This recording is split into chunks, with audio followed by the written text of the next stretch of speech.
نحمده ونصلي ونسلم على حبيبه ونبيه ورسوله الكريم الأمين العزيز الرؤوف الرحيم وعلى آله وأصحابه الأفضلين الأكرمين أجمعين. أما بعد، فأعوذ بالله من الشيطان الرجيم. بسم الله الرحمن الرحيم. ذلك الكتاب لا ريب فيه. صدق اللہ العظیم. حصول برکت کے لیے درود شریف پڑھ لیں. اللہم صلی وسلم وبارک علی سیدنا و شفیعنا و حبیبنا و مولانا محمد وآلہ و اصحابہ وبارک وسلم صلی اللہ تعالی علیہ وسلم. وہ معزز تھے زمانے میں مسلمان ہو کر، اور ہم خوار ہوئے تارک قرآن ہو کر. خدائے وحدہ لا شریک کے فضل و کرم سے ماہانہ درس قرآن کا اللہ کے فضل و کرم سے اس کے حبیب اعظم صلی اللہ علیہ وسلم کی عنایتوں سے تمام محبوبان الہ کی توجہات خاصہ سے آغاز ہوا چاہتا ہے. اللہ تعالیٰ اپنے کلام مجید کی برکتوں اور سعادتوں سے ہم سب کو مالا مال فرمائے.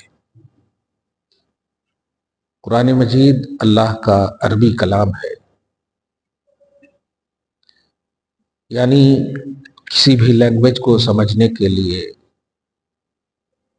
ضروری ہے کہ اس کے گرامر سے واقف ہو. بغیر گرامر کی واقفیت کے کوئی بھی زبان سمجھ نہیں سکتے. آپ انگریزی زبان ہی کو آپ دیکھیں، اگر اس کا گرامر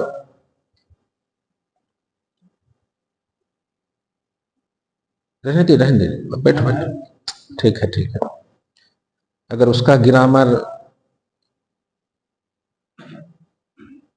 نہ اپنایا جائے تو سمجھ میں بات نہیں آتی. یہ تمہیدی بات میں اس لیے کہہ رہا ہوں کہ آج ہر گلی کوچی میں درس کے نام پر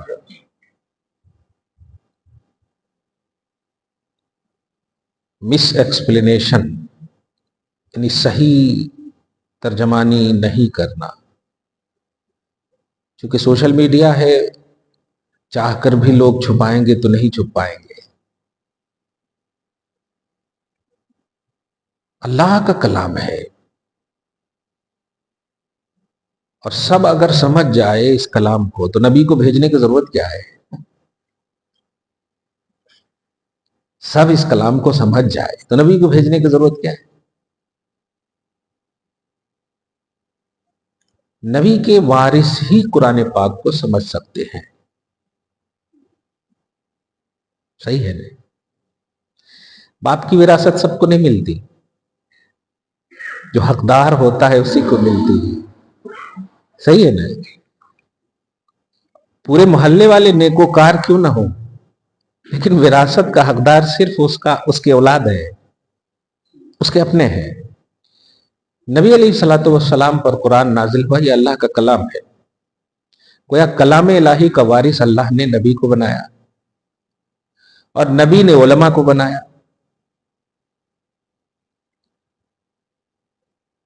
چنانچہ اللہ کے نبی علیہ الصلوۃ والسلام نے فرمایا، العلماء ورثۃ الانبیاء، نبیوں کے وارث علماء ہیں، اور انہیں جو وراثت ملی ہے یہ مال و دولت کی نہیں، درہم و دینار کی نہیں، یہ علم شریعت کی ملی ہے، فہم قرآن کی ملی ہے.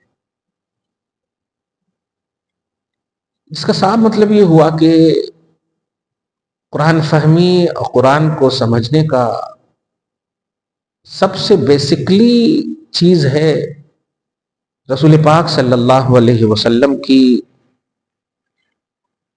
شریعت کا علم، نبی صلی اللہ علیہ وسلم سے قربت کا حصول، کیونکہ یہ قرآن آپ کو ملا تو ضرور ہے لیکن دیا نہیں ہے اللہ نے، دیا ہے رسول اللہ کو. اور آپ اچھے سے جانتے ہیں کہ اللہ تعالیٰ نے اپنے کلام ہونے کی حیثیت سے کہ یہ میرا کلام ہے اس لیے لو نہیں، ذرا توجہ دیں اس بات پر.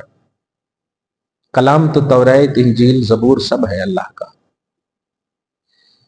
لیکن اس کلام کو جو پرموٹ کیے جانے کا توحیدی نقطۂ نظر ہے وہ ہے رسول پاک کی ذات گرامی. اس کی ایک چھوٹی سی مثال دے دوں اور سمجھ جائیں آپ کہ آپ جو قرآن پاک دیکھیں گے 114 کم و بیش آپ دیکھیں گے 114 سورہ ہیں پورے قرآن میں. ہر سورت کے بعد لکھا رہتا ہے سورۃ الفاتحۃ مکیہ، سورۃ النبأ مکیہ، سورۃ النازعات مکیہ، بعض صورتوں میں سورۃ فلاں مدنیہ. اب آپ بتائیے کلام اللہ پاک کا ہے نا، تو ہر سورت کی نسبت اللہ کی طرف ہونی چاہیے نا، کہ سورت جو بھی ہو یہ میری سورت ہے، یہ میرا کلام ہے. لیکن نہیں، سورت کی نسبت مکی، سورت کی نسبت مدنی. ذرا آپ قرآن سے قریب ہوئیے اور سمجھیے اس بات کو کیوں کیا گیا. اور ہر کلام مجید میں ہے یہ سورہ مدنی ہے، یہ سورہ مکی ہے. جانتے ہیں کیوں؟ یہ کلام ہونے کی حیثیت سے نہیں ہے، محمد عربی صلی اللہ علیہ وسلم کی ذات کی حیثیت سے ہے کہ حبیب آپ مکہ میں رہو گے، جو میرا کلام نازل ہوگا اسے مکی کہا جائے گا. مدینہ میں رہو گے، جو میری صورت نازل ہوگی اسے مدنی کہا جائے.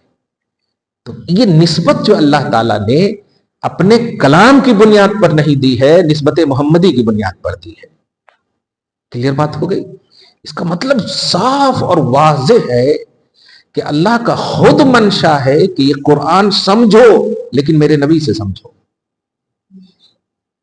نبی کی قربت کے بغیر فہم قرآن امپاسبل ہے. اسی لیے آپ دیکھیں الف لام میم نبی نے ترجمہ نہیں بتایا تو آپ کسی ڈکشنری میں کوشش بھی نہیں کرتے. آپ بڑے سے بڑے سائنٹسٹ کو آپ بلا لیجئے، بڑے سے بڑے پڑھے لکھے کو بلا لیجئے، کوئی نہیں بتا سکتے آپ. نبی نے نہیں بتایا. حالانکہ جب اللہ کا کلام ہے تو میننگ تو ہوگا، مفہوم تو ہوگا، مطلب تو ہوگا. لیکن اللہ کے نبی نے کیا کہا کہ اللہ اس کی مراد زیادہ جانتا ہے، یہ میں جانتا ہوں. نبی نے کہا کہ اللہ اس کی مراد زیادہ جانتا ہوں. گویا اللہ کے نبی یہ جانتے ہیں کہ اس کی مراد اللہ جانتا ہے.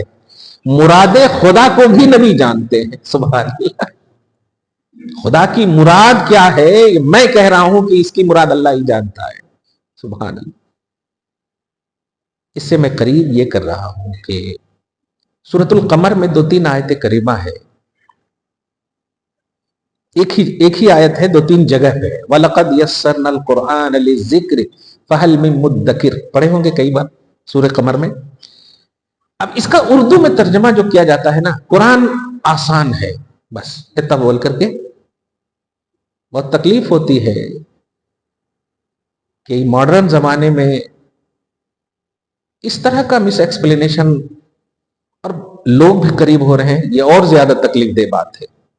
لیکن یہ ہمارا نقصان، یہ ہماری کمی ہے اور یہ ہماری خامی ہے کہ ہم صحیح پرموٹ نہیں کر پا رہے ہیں، صحیح ایکسپلین نہیں کر پا رہے ہیں، یا یوں کہیے کہ ٹائم نہیں دے پا رہے ہیں. کلیئر بات یہ بھی ہے.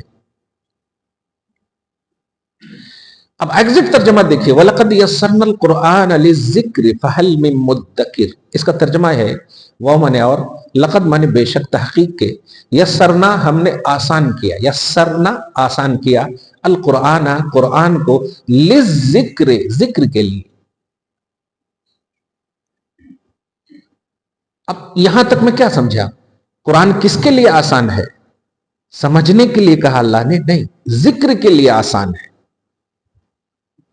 ذکر سمجھنے کو بولتے ہیں. اب آپ سبحان رب سبحان اللہ سبحان اللہ بولتے ہیں کہ نہیں؟ آپ سمجھتے ہیں؟ بولتے ہو، ذکر کر رہے ہو. کیونکہ سبحان اللہ کا معنی اگر آپ سمجھائیں نا تو 10 دن لگیں گے.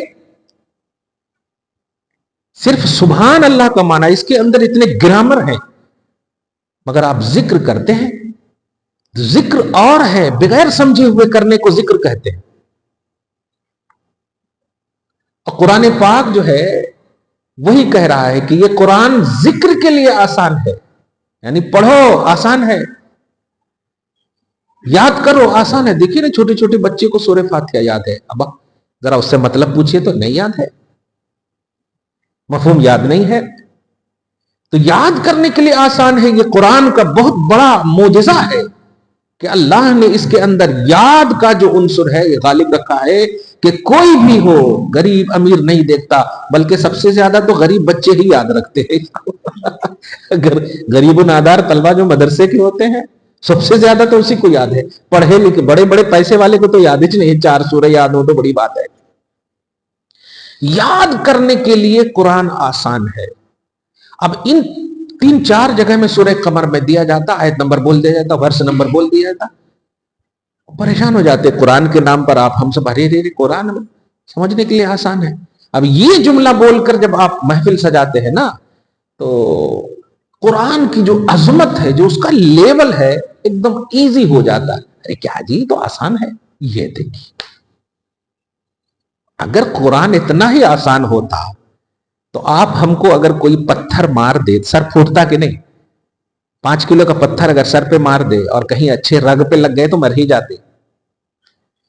ایک پتھر کی مار سے ہم مر سکتے ہیں، لیکن اللہ پاک نے پتھر کو نہیں، پورے پہاڑ کے حوالے سے کہا کہ اس قرآن کو اگر ہم پہاڑ پر نازل کریں تو پہاڑ ریزہ ریزہ ہو جائے۔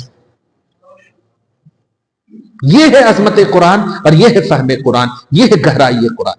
یعنی قرآن کی گہرائی، قرآن کو رکھ دینا خالی نہیں ہے، اب ریحل کے ساتھ رکھ دیجئے، آپ کچھ بھی نہیں ہوتا پہاڑ کو، لیکن پہاڑ قرآن کے اندر جو ہے وہ اگر ہم انڈیل دیں پہاڑ ریزہ ریزہ ہو جائے، یہ مطلب ہے۔ ورنہ پہاڑ پہ بھی بیٹھ کے آپ پورا قرآن یاد کر سکتے ہیں الحمدللہ۔ تو اگر اس آیت کا یہ مطلب لے کہ لو انزلنا ھذا القرآن علی جبل، کہ قرآن پر نازل ہوتا، تو آپ یہ مطلب لے لیں کہ قرآن پر اگر رکھا جاتا تو پہاڑ ریزہ ریزہ ہو جاتا۔ آپ جائیے ذرا رکھ کر کے دیکھیے، کبھی ریزہ ریزہ نہیں ہوگا۔ لیکن جو گہرائی یہ قرآن ہے، عظمت قرآن ہے، اس کے اندر جو گہرائی ہے، جو مفہوم ہے، جو اللہ کی مراد ہے، اگر وہ مراد ڈال دیا جائے پہاڑ پہ ریزہ ریزہ ہو جائے، یہ ہے اصل بات۔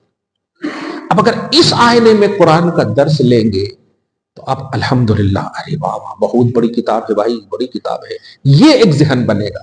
لیکن آج آپ دیکھیں درس قرآن کے نام پہ عجیب عجیب محفل، ہر جگہ ایک دم گٹکا کھا رہے ہیں، پان کھا رہے ہیں، گپ شپ کر رہے ہیں، موبائل دیکھ رہے ہیں۔ کیوں؟ اس لیے کہ عظمت قرآن نہیں ہے دل میں۔ قرآن کو ایزی سمجھا دیا گیا ہے، قرآن کی غلط ایکسپلینیشن کر کے لوگوں کے دلوں میں ڈال دیا گیا۔ قرآن بہت آسان ہے، بہت قرآن ایزی ہے، واہ واہ واہ واہ واہ۔ دنیا کی کوئی بھی یونیورسٹی سے آپ سرٹیفکیٹ لے لیجئے، حافظ قرآن سے بڑھ کر کوئی بھی سند نہیں ہے آپ کے پاس، کیونکہ آپ آکسفورڈ کے سند لا کر بتائیے اور قبر کے اندر رکھنے کی کوشش کیجئے، کوئی نہیں رکھنے دے گا۔ لیکن سورہ اخلاص اگر کسی نے لکھ کر کے کہا اور کہا رکھ دو، سب رکھنے کے لیے کہے گا، عہد نامہ رکھ دو۔ اچھا سوال یہ ہے کہ کیوں بڑی یونیورسٹی کی سند کام نہیں آ رہی ہے، قرآن کی ایک آیت وہی کام آ رہی ہے۔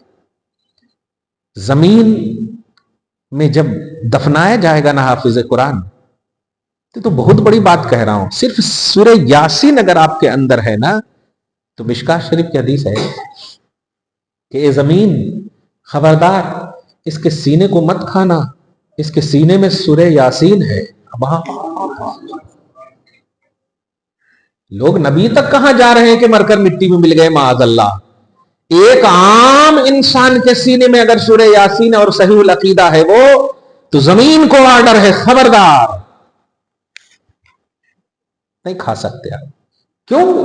کیونکہ وہ عظمت قرآن ہے، اللہ کے قرآن کی وہ عظمت ہے کہ ہمت نہیں ہو سکتی کہ میری نسبت رکھنے والے سینے کو تو قرآن پاک کی عظمت کو پہلے سمجھیے. درس قرآن ہے، اس لیے ہم اس درس میں تھوڑی گاڑی گاڑی بات بتا کر کے یہ ذہن دینا چاہتے ہیں کہ ارے وہ قرآن بہت ہی سمجھنے کے لیے تو ڈیفیکلٹ ہے، لیکن سمجھنا ہے، کیونکہ ہے ہمارے واسطے. سمجھنا ہے، صحیح ہے کہ نہیں؟ سمجھنا ہے بس، مگر اس سمجھ کو اس انداز میں سمجھنا کہ بہت ڈیفیکلٹ ہے، بہت ہی ڈیفیکلٹ ہے. لیکن جو ہمیں اللہ نے عقل دیا ہے، شعور دیا ہے، اس اعتبار سے ہم اس سے حاصل کریں گے. اس کے انت تک تو نہیں پہنچ سکتے، اس کی انتہا تک نہیں پہنچ سکتے. جیسے آپ سمندروں میں دیکھیے، آپ کو جتنا تیرنے آتا اتنی گہرائی تک جا سکتے، اینڈ تک جانے کا عقیدہ آپ نہیں رکھتے، تصور نہیں رکھ سکتے. تو آپ کے اندر جو لیول ہے اس اعتبار سے آپ اخذ کر سکتے. ورنہ آپ غور کریں نا، کیا خالی سورہ فاتحہ تو بڑی بات ہو گئی، بسم اللہ کی با کی تفسیر کر میں پوری لائبریری بھری پڑی ہے. تو اللہ نے ان کا سینہ ایسا کھولا، ان کا دماغ ایسا کھولا. آپ سمجھ رہے؟ تو اپن بھی یہی سوچنا کہ ہم اپنی کیپیسٹی کے مطابق لینے کی صلاحیت جو رکھتے ہیں وہ لیں گے. باقی قرآن کی عظمت لامحدود ہے، انلمیٹڈ ہے. اگر یہ سمجھیں گے نا، تب درس قرآن کی فیوز و برکات بھی حاصل ہوں گے، اور درس قرآن کی محفل کا اسٹیٹس بھی آپ کے دل میں بیٹھے گا. اور جو بے راہ روی ہو رہی ہے درس قرآن کے نام پر، آج ہم اپنی آنکھوں سے دیکھ رہے ہیں، بہت تکلیف دہ ہے. باتیں کرتے رہتے ہیں لوگ. میں پوچھتا ہوں، دھیان دیں آپ، سورہ واقعہ کی آیت نمبر 79 میں، بلکہ آیت پڑھ رہا ہوں میں، اللہ سبحانہ فرماتا ہے لا یمسہ الا المطہرون، کہ اس قرآن پاک کو آپ غسل تو کیے ہوئے ہیں، پاک صاف تو ہیں، لیکن اگر وضو نہیں ہے تو آپ چھو نہیں سکتے. پاک ہے لیکن ہوا خارج ہو گئی، یعنی وضو ٹوٹ گیا ہے، خون بہ گیا، کچھ بھی ہو گیا، سمجھ رہے آپ، وضو ٹوٹ گیا، آپ قرآن نہیں چھو سکتے. کوئی ضد اگر کرے ارے پاک تو ہے، ذرا سمجھیے اس بات. قرآن پاک کے ورق کو چھونے کے لیے، اندر کے مفہوم کی بات نہیں کر رہا ہوں میں، صرف ورق کو چھونے کے لیے. اور آسان کر دو، اگر آپ نے کپڑے کا جزو دان اس میں لگایا ہے تو اس کو بھی نہیں چھو سکتے آپ، سوچنا پڑے گا آپ کو، کیونکہ وہ اس سے نسبت ہے. قرآن تو الحمدو کے الف سے شروع ہوتا ہے نا، لیکن اس کے اوپر جو موٹا ورق ہے وہاں پر تو قرآن نہیں ہے نا، مگر اس کو بھی نہیں چھو رکھ سکتے آپ. واہ واہ، ذرا سمجھیے. تو لا یمسہ الا المطہرون، قرآن بے وضو نہیں چھو سکتے. اتنی اعلی معیار کی کتاب ہے جسے بے وضو چھو نہیں سکتے، بے ادب سمجھ کیسے سکتے؟ آپ سمجھیں، اس گہرائی کو سمجھیے. بے وضو سے چھو نہیں سکتے، یہ آرڈر ہے، یہ حکم ہے، یہ وارننگ. خبردار غسل کرو پہلے جا کے، خبردار وضو دیکھ لو، پہلے چیک کر لو. یہ ہے آپشن کلیئر، تو خالی چھو. اندر کے مفہوم کے لیے تو باطن کو صاف کرو. ظاہر کو چھونے کے لیے ظاہر آپ صاف رکھو، باطن کو چھونے کے لیے آپ کھٹوں پر بیٹھ کر کے ادھر ادھر کی بات کر کے یہ اس طرح سے آپ قرآن سمجھو گے؟ نہیں. اس کی ایک اور مثال آپ کو قرآن سے، بلکہ حدیث پاک سے بتاؤں کہ قرآن کی دو قسمیں ہیں. دو قسمیں کا مطلب قرآن کے سمجھنے کے لیے، للظاہر والبطن، قرآن کا ایک ظاہر ہے اور قرآن کا ایک باطن ہے. قرآن کا ایک ظاہر، الحمدللہ رب العالمین، تمام تعریف ثابت ہے اللہ کے لیے جو سارے جہان کا پالنے والا ہے، بالکل ظاہر ہے، ٹھیک ہے نا. اللہ کیا ہے؟ اللہ کے لیے تو بول دیے تمام تعریف ثابت ہے اللہ کے لیے، تو اللہ کیا ہے؟ تو آپ دیکھیے باطن آپ بتا رہا ہوں. اللہ اس ذات کا نام ہے جس کا وجود کمپلسری ہے، ہونا ضروری ہے، نہ ہونا محال ہے. ہونا کنٹینیو ضروری ہے، کمپلسری ہے. ہمارے اندر کمپلسری کا وجود نہیں ہے، ہم پہلے بھی نہیں تھے، اب ہیں، پھر بھی نہیں رہیں گے، ہم ڈسکنٹینیو ہے. لیکن اللہ کے وجود کا واجب، مطلب واجب کہتے ہیں اس کو ڈسکنٹینیو، ہمیشہ موجود. تو اللہ اس ذات کا نام ہے جس کا وجود واجب ہے اور جس کے اندر تمام اچھی اچھی صفتیں پائی جاتی. آیا سمجھ میں؟ اچھی اچھی صفتیں، اچھی اچھی کوالٹیز. اب ایک چھوٹی سی بات، عربی پڑھنا. اللہ عالم للذات الواجب الوجود المستجمع لجمیع صفات الکمال، جس کے اندر تمام کمال کی صفتیں. اب آپ کو میں کہوں چور صاحب ادھر آئیے، اب آپ کہیں توبہ توبہ توبہ، یہ اچھی صفت ہے؟ نہیں. لیکن اگر بولو انجینئر صاحب، حافظ صاحب، عالم صاحب، نمازی صاحب، یہ اچھی صفت ہے نا. جھوٹ صاحب تشریف لائیے.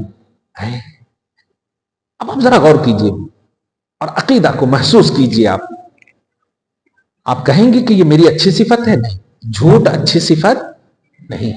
اور اللہ کے اندر کا مفہوم یہ ہے کہ جس کے اندر اچھی اچھی صفت ہو. اب آپ بتائیے درس قرآن میں اگر آپ کو یہ بتایا جائے کہ اللہ جھوٹ بول سکتا ہے اور دلیل قرآن سے دی جائے کہ ان اللہ علی کل شیء قدیر، بے شک اللہ ہر چیز پر قادر ہے، اور جھوٹ بھی ایک چیز ہے لہذا اس پر بھی قادر ہے، بتائیے یہ مس لیڈ ہے کہ نہیں؟ یہ غلط ایکسپلین ہے کہ نہیں؟ کیونکہ ظاہر تو آپ نے ان اللہ علی کل شیء قدیر کا ترجمہ کر دیا، لیکن ان اللہ میں جو اللہ ہے اس کو نہیں، اس کے اندر کیا ہے اسی کو نہیں سمجھ سکے. یہ ہے اصل مفہوم. اللہ جس کے اندر اچھی صفت پائی جائے، من اصدق من اللہ قیلا، اللہ سے زیادہ سچا کوئی نہیں. تمت کلمت ربک صدقا وعدلا، تیرے رب کے کلمے، اس کی بولی عدل اور صداقت کی پہکر ہے. سچ سچ سچ ہی بولتا ہے اللہ، ذات بھی سچی، بات بھی سچی. اب آپ بتائیے، اب بڑا جبہ کبا لے کر کے بیٹھ کر اگر بتائیں ان اللہ علی کل شیء قدیر، بے شک اللہ ہر شے پر قادر ہے، اور جھوٹ بھی ایک شے ہے نا، اور نہیں ہے تو کئی کو بولتے جی.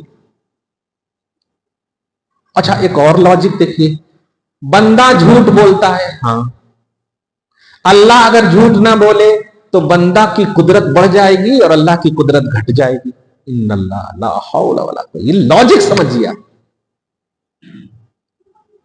لاجک سمجھے آپ. ایکسپلینر کو میں واضح کر رہا ہوں کہ ہر ایک سے آپ قرآن نہیں سیکھنا، ہر ایک سے آپ حدیث نہیں سیکھ سکتے، کیونکہ الفاظ کا ظاہر اور ہوتا ہے، اس کے باطن کا اور ہوتا ہے. یہ دو قسمیں ہیں شریعت میں جو میں ابھی بتا رہا ہوں. کہ آپ نے ان اللہ علی کل شیء قدیر کا ترجمہ تو کر دیا کہ بے شک اللہ ہر شے پر قادر ہے، لیکن اللہ کون ہے؟ اللہ کون ہے؟ اللہ تو بتائیے، اللہ ہے کون؟ تو کہا میں نے اللہ وہ ذات ہے جس کا وجود کنٹینیو ہو، ایک سیکنڈ کے لیے بھی ڈسکنٹینیو کا پہلو ہی نہ ہو، ہمیشہ سے ہے اور ہمیشہ سے رہے گا، جس کو واجب الوجود بولتے ہیں. اور جس کے اندر کمال کی صفتیں پائی جائے، وہ رحمان ہے، وہ رحیم ہے، وہ عزیز ہے، وہ غفار ہے، وہ کمال والا ہے، عزت دینے والا ہے. وہ یہ دو جو یعنی آپ جب بولے تو آپ اٹریکٹ ہو ان کی طرف. ایسا نہیں کہ اللہ جھوٹا ہے تو پیچھے ہٹیں گے. نہیں، یہ جملہ سوچ کے کسی کو اگر آپ کہیں وہ چور ہے تو پیچھے ہٹنے والا نظریہ ہوتا ہے، بھاگنے والا نظریہ نہیں ہوتا ہے کہ ہم ان کا دامن چومیں. تو عیب کی صفتیں نہیں پائی جاتی. اردو کی کتاب میں پڑھے ہوں گے اللہ کی ذات پاک ہے، بے عیب ہے، پڑھیں گے نہیں. اور جھوٹ کمال نہیں، عیب ہے. معلوم ہوا کہ اللہ تعالیٰ جھوٹ سے پاک ہے، اللہ تعالیٰ جھوٹ سے پاک. اب بتائیے کوئی بھی پڑھا لکھا ایسا اگر آپ کو بولے، اب کیسا سن سکتے ہیں؟ آپ ادب سے پوچھ سکتے ہیں، صاحب رکے رکے رکے، کیونکہ وہ اللہ نہیں ہے، بندہ عبداللہ ہے. وہاں ادب سے پوچھئے. جب اللہ ہی کو آپ مشکوک بنا دیے، اللہ ہی جب جھوٹ بول سکتا ہے تو پوری مطلب توحید کا معیار ہی ختم ہو گیا، توحید کی عمارت ہی گر گئی. کیا جھوٹے کی عبادت کریں گے ہم معاذ اللہ؟ اس لیے لاجک اپنے پاس رکھیے. باطن اس سمندر کا نام ہے جس کی گہرائی تک نہیں پہنچ سکتے. یہ عقیدہ آپ نہیں رکھ سکتے کہ ہم نے اللہ کی گہرائی تک پا لیا نہیں، اپنے اپنے اسٹیٹس اور لیول کے حساب سے آپ اللہ کو عبادت کر رہے ہیں یا سمجھنے کی کوشش کر رہے ہیں. نہ سمجھی ہی توحید ہے. لیکن آج دیکھیے امت میں بڑے اللہ والے کیوں قرآن کا کیا ترجمہ دیتے. واہ نہیں مسلمانوں، اللہ کی ذات میں کوئی نقص نہیں ہے. اور اب عقیدہ دیکھیے، قرآن اللہ پاک نے جس قرآن کو نازل کیا ہے اس کی گہرائی کا آپ کو تو پتہ لگ گیا کہ اس کا ایک ظاہر ہے، اس کا ایک باطن ہے. اور ظاہر کا علم ہو سکتا ہے کہ آپ کو ہو جائے ڈکشنری سے، لیکن باطن کے علم کے لیے در مصطفیٰ کے بغیر امپاسبل ہے. ہو ہی نہیں سکتا کہ آپ قرآن کی گہرائی کا تصور رکھیں، عقیدہ رکھیں، ایکسپلین کریں اور نبی کو چھوڑ دیں. آپ نہیں. اس کی ایک چھوٹی سی مثال سورۃ الاحزاب کی آیت نمبر 56 کے تحت، جو میں اس سے پہلے بھی بول چکا ہوں اور آج بھی بول رہا ہوں، کہ اللہ پاک نے فرمایا اے ایمان والو تم نبی پر درود پڑھو اور خوب خوب سلام پڑھو. لیکن نبی نے کہا کہ درود اس طرح پڑھو. اور اس طرح میں کیا ہے؟ اللہم صلی علی محمد وعلی آل محمد کما صلیت علی ابراہیم وعلی آل ابراہیم انک حمید مجید. اور اسی طرح اللہم بارک. مگر آپ بتائیے اس میں کیا نبی ہے صرف؟ نہیں، نبی بھی ہے، آل نبی بھی ہے، ابراہیم بھی ہے، آل ابراہیم بھی ہے. بتائیے قرآن کا ظاہر کہہ رہا ہے نبی پر درود بھیجو، لیکن قرآن کا باطن جو مصطفیٰ کے پاس ہے انہوں نے کہا ایسے بھیجو. آئی سمجھ میں بات؟ یہ ہے. تو قرآن کی گہرائی کا جو علم ہے یہ بغیر در مصطفیٰ پر گئے نہیں بول سکتے. آج علم کا یہ انحطاط ہے اور ہم جلسے جلوس کو ٹائم نہ دینے کی ایک وجہ یہ بھی ہے. جانتے ہیں جن علماء نے 100 برس 200 500 برس پہلے ضعیف حدیث کو الگ کر دیا تھا، موضوعات کو الگ کر دیا. اب دیکھیے ملا علی قاری ہے، ان کی کتاب موضوعات کبیر، موضوعات ملا علی قاری. موضوعات یعنی جو حدیث غلط نسبت کی گئی ان سب کو الگ الگ چھانٹ دیا تھا. یہ حدیث ضعیف ہے، جو کمزور لیول کی تھی نا راویوں کے اعتبار سے ان سب کو الگ کر دیا تھا نا. آج امت کا ایک طبقہ ایسا ہے، ایک فرقہ ایسا ہے کہ چونکہ 500 برس میں وہ چھپ گئی تھی، اب وہی چھپی ہوئی حدیث کو لا کر امت کے سامنے نئی جنریشن کے سامنے پیش کر رہے ہیں. اور نئی جنریشن یہ سوچ رہی ہے کہ ارے ان کے پاس تو بہت ہے علم. ذرا اس بات کو سمجھیے جو میں گہرائی دے رہا ہوں. ظاہر ہے کہ جب حق علماء نے اسے کہا کہ نہیں اس سے مسئلے نہیں نکلیں گے، اس کو پیک کیا جائے، اس کو رکھا جائے، اس کو پینڈنگ میں کیا جائے، مسائل نکلنے کے لیے یہ حدیث ہے، صحیح بخاری صحیح مسلم، اب یہ سب دیکھیں آپ، ہے نا. اب جن کو رکھ دیا گیا تھا چھپا کر کے، اب نئے یہودی سازش کے تحت اسلامی لبادہ اوڑھ کر وہ حدیثیں جو چھپا کر کے رکھ دی گئی تھی ان کو ظاہر کر کے امت کے سامنے پیش کیا جا رہا. اور نئی جنریشن چونکہ وہ ہم لوگوں سے سن نہیں رہی ہے تو وہ یہ سمجھ رہی ہے ان کے پاس کچھ بھی علم نہیں ہے، ان کے پاس علم ہے، دیکھو نئی نئی باتیں وہ بتاتے ہیں. آپ سمجھ رہے ہیں اس کو؟ آپ کو اسی لیے میں بڑی محبت سے ایک جملہ بول رہا ہوں، خدا کے واسطے دین کی کوئی نئی بات مت بتاؤ، وہی بات بتا دو جو نبی اور صحابہ نے بتا دیا ہے. بس بس بس مت بتاؤ. 5 وقتی کی نماز بتاؤ، اس کی تشریح بتاؤ، صحابہ کا عمل بتاؤ، اہل بیت کی عظمت کو بتاؤ، یہ بتاؤ بس. یہ جو چیخ کر کے آج کل بولتے ہیں نا کہ میں وہ بات بول رہا ہوں کہ 1400 سال کسی عالم نے نہیں کہا ہے، خدا کے واسطے یہ بات اپنے پاس ہی رکھیے.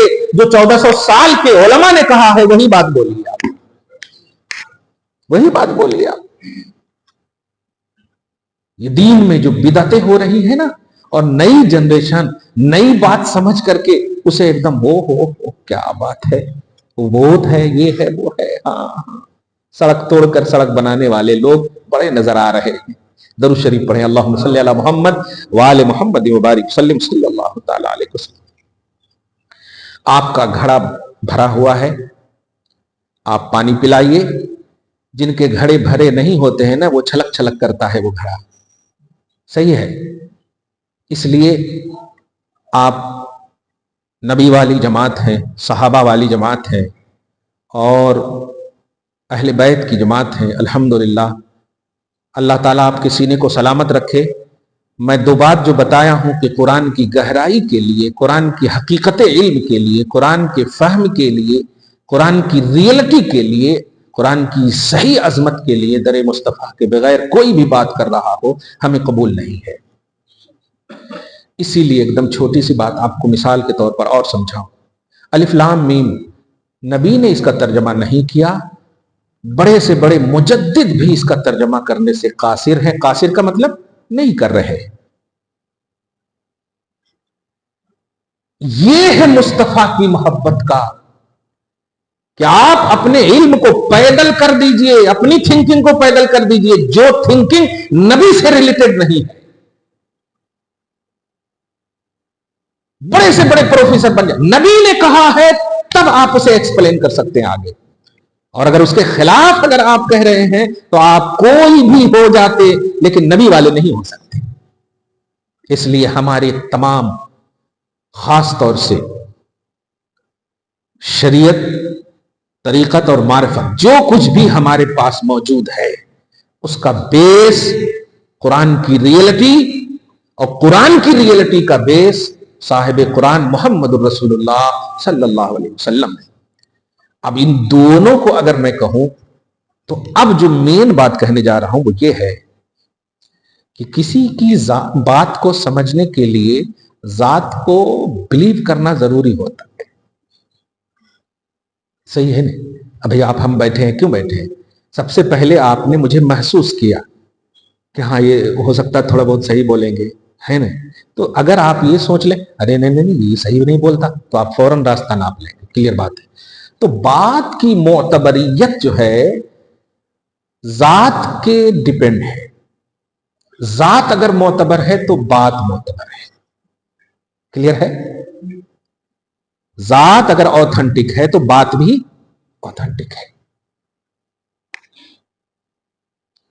اللہ تبارک و تعالیٰ کو آپ کیوں مانتے ہیں؟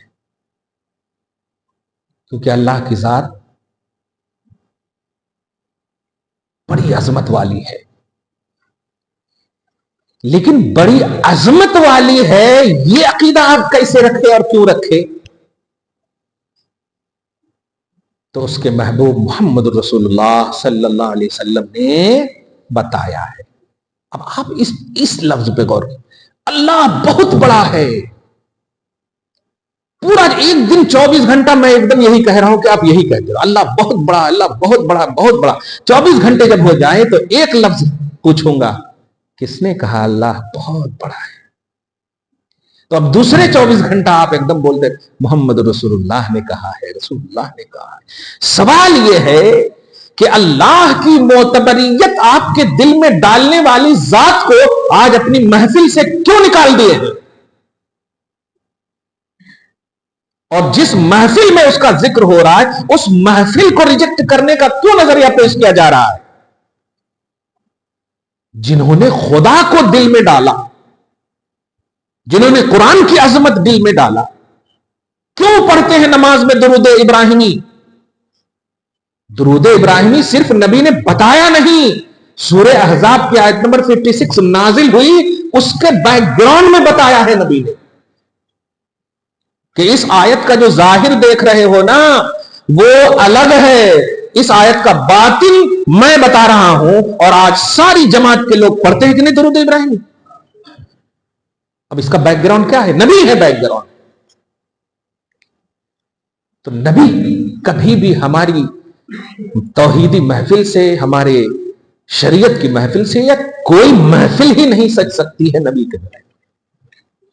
اس لیے جو کوئی بھی یہ اعتراض کرے کیوں پڑھتے، کیف کرتے، یہ کرتے، وہ کرتے، نہیں، تو پھر عظمت خدا نہیں ہے اس کے دل میں، کیونکہ عظمت خدا کا سورس جو ہے محمد الرسول اللہ ہے۔ میں ایک دم بالکل درس کے طور پر بتا رہا ہوں نا، ایک ایک بات آپ سمجھ رہے ہیں نا؟ ہاں، اللہ پاک نے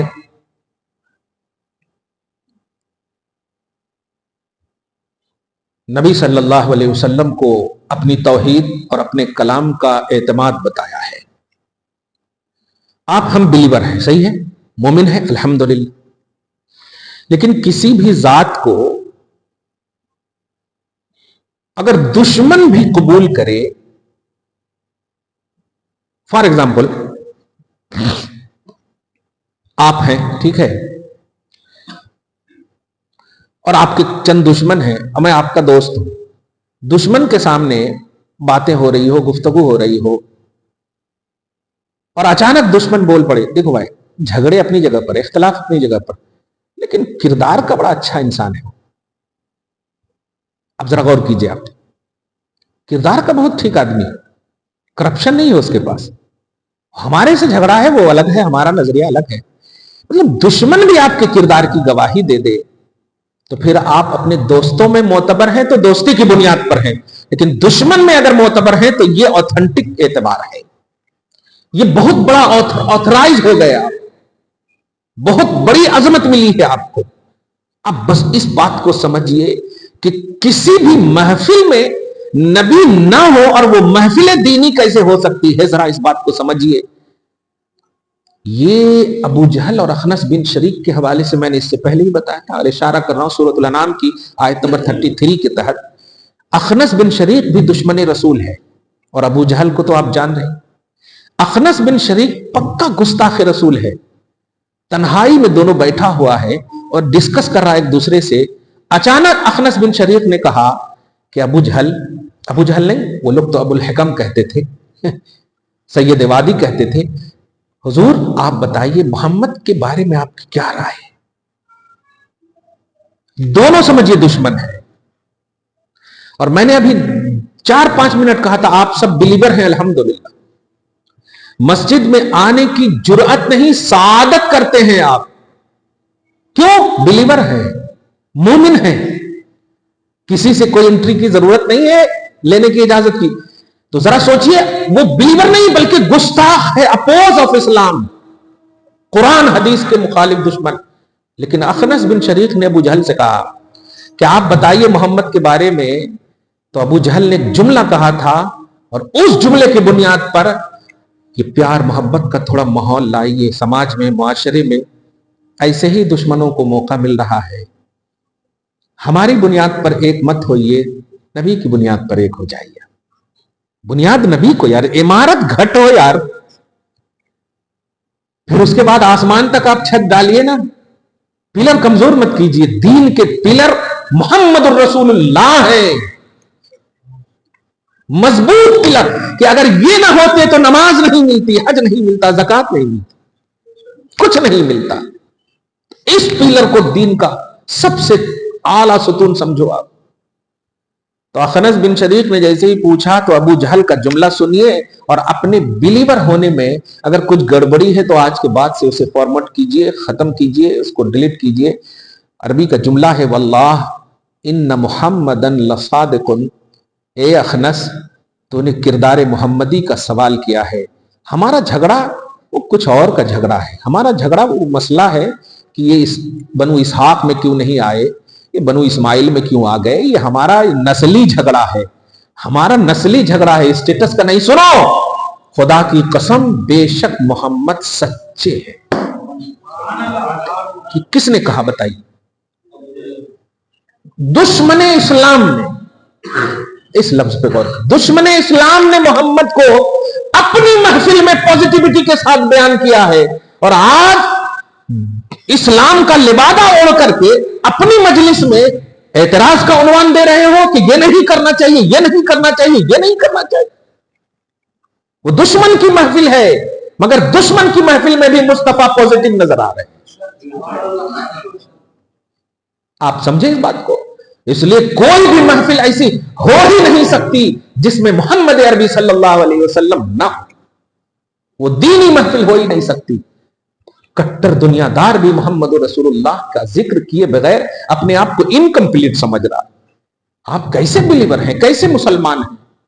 نبی کے نام پر جھگڑے کی بات کر رہے ہیں، یہ نہیں کرنا چاہیے، اس وقت نہیں پڑھنا چاہیے، اس وقت نہیں پڑھنا چاہیے۔ میں پوچھتا ہوں، اے ایمان والو، اللہ کے نبی پر درود و سلام خوب پڑھو۔ خوب پڑھو کا مطلب سمجھ رہے ہو آپ؟ نماز کہا پڑھو، پھر بھی 5 وقت پڑھتے ہیں، اور سلام کہا خوب پڑھو۔ آپ ذرا جملے پہ غور کریں. نماز کہا اقیم الصلاۃ، خوب پڑھو نہیں کہا اقیم الصلاۃ. تو آپ 5 وقت پڑھتے ہیں. اور سلام کے بارے میں کہا سلموا تسلیما، خوب پڑھو. اگر 5 وقت بھی پڑھ رہے ہیں نا آپ تب بھی کم ہے. خوب پڑھنے کہا گیا. سمپل سینٹینس نہیں ہے، تسلیما، خوب پڑھو. بھائیو کبھی بھی اعتراض مت کرو. ہم آپ کو ضد نہیں ہے، آپ محبت کرنا. ہمارے لیے ہماری بیوی الحمدللہ سب سے زیادہ حسین ہے، کلیئر بات ہے. مگر ہم آپ کی بیوی کی توہین کیوں کریں؟ یہ ہمیں حق نہیں ہے. تو اگر نبی سے محبت کرتے ہو تو اعتراض کیوں کر رہے ہیں؟ محبت کا پیمانہ ہے پوزیٹیوٹی. یہاں تک کہ اگر میری بیوی کی کوئی تعریف کرے تو ماشاءاللہ ہم ان کو بھی سینے سے لگائیں. کلیئر بات ہے نہیں؟ جان دیجیے. تو محبوب کی تعریف سننے کے لیے کان ترسنا چاہیے. کان میں انگلی نہیں جانی چاہیے، کان میں روئی نہیں جانی چاہیے. یجعلون اصابعهم فی آذانہم، یہ گستاخوں کی شان ہے. کیا آپ پڑھ رہے ہیں جی؟ کتاب پڑھ رہے ہیں جی؟ یہ کر لیتے بیٹھے جی، ہمیشہ یہ کر رہے ہیں جی. نہیں، یہ ایک جان کیا ہے؟ اگر وہ کروڑوں تیرے نام پہ سب کو وارا کروں. یہ عقیدت نہیں، میں حقیقت ایک دم سلیبس کے طور پر پیش کر رہا ہوں. سمجھیے اس بات، فاؤنڈنگ کر رہا ہوں میں اس بات کی. آپ ہمیں ریجیکٹ کر دو، کوئی حرج نہیں. ویل چیئر پر بیٹھنے والا ایک شخص کمزور ہوتا ہے کہ نہیں؟ کمزور ہوتا ہے نا. لیکن آئیے ہم ایک فٹ اینڈ فائن 400 300 500 سال کی عمر اور طاقت رکھنے والے کے کمپریزن میں کہہ رہے ہیں کہ امت محمدیہ کا ویل چیئر پر بیٹھنے والا وہ شخص 400 سال کی طاقت رکھنے والے دیگر نبی کی امت سے بہتر ہے. اب آپ غور کریں اس جملے پہ. نہیں، یہ سمجھ نہیں پائے. ایک شخص ہے جو موسیٰ کی امت کا ہے، محمد رسول اللہ کی امت کا نہیں ہے، اور فٹ اینڈ فائن ہے، اور عمر بھی 400 300 برس. تو آپ تو یہی کہو گے نا بھائی. آپ کو اگر ڈاکٹر کہہ دے 80 سال کی عمر ہو اور کہے کہ ایک دم فٹ اینڈ فائن ہے آپ، ہاں دوسری بھی کر سکتے آپ. او ہو نہ بھی کریں نا تو لڈو تو پھوٹیں گے. کلیئر بات ہے. ارے فٹ اینڈ فائن ہے. اب ذرا اس بات پر غور کیجئے. صرف 80 سال کی عمر میں فٹ اینڈ فائن سند دے دے ڈاکٹر، آش کرنے لگتے ہو، اور وہاں ہے پچھلی قوم ہے 300 برس 400 برس 500 برس، کوئی بیماری نہیں، کوئی بخار نہیں، طاقتور قوم ہے. لیکن امت محمدیہ کا ایک ویل چیئر پر بیٹھنے والا جب سامنے سے گزرتا ہے تو اللہ کہتا ہے وہ بہتر نہیں، تم بہتر ہو. سبحان اللہ، کیا بات ہے. اب آپ رب سے پوچھئے اللہ یہ اسٹیٹس، یہ عظمت، یہ لیول ہمیں کیوں ملی؟ ایک لفظ میں جواب دے، کنتم خیر امت، تم میرے محبوب کی امت ہو. اس لیے ہم تمہاری فزیکلی ظاہری یہ سب کو نہیں دیکھتے، ہم تو جمال یار دیکھتے ہیں اور تمہارا لیول فکس کرتے ہیں. کیا بات ہے؟ تو جو کچھ بھی ہمیں عظمتیں ملی ہیں ان کی وجہ ہے محمد الرسول اللہ. اب اگر اس وجہ ہی کو اپنی محفل سے نکال دو تو عظمت کا کنسپٹ ہی ختم ہو جائے گا. نبی بلیو کرنے کے لیے ہوتے ہیں، اعتراض کرنے کے لیے نہیں ہوتے. لا الہ الا اللہ محمد الرسول اللہ، نہیں ہے کوئی معبود مگر اللہ، اور محمد اللہ کے رسول ہیں. جانتے ہیں لفظ محمد پہلے ہے کلمہ میں، لفظ محمد پہلے کلمہ، اس کے بعد ہے رسول، اس کے بعد ہے اللہ. ذرا اس لفظ پر غور کیجئے. اور بھی تو نام ہے نا، حضور صلی اللہ علیہ وسلم بہت نام ہے. عبداللہ رسول اللہ بھی کہہ سکتا تھا اللہ تعالیٰ، کلمہ دے دیتا. لیکن قرآن میں بھی محمد الرسول اللہ ہی کا ذکر ہے. لفظ محمد جانتے ہیں، محمد یہ مزمم کی ضد ہے. مزمم، میم زال میم میم، مزمم کہتے ہیں ایسے شخص کو جس کی سب لوگ مذمت کریں، عیب نکالیں، عیب ڈھونڈیں.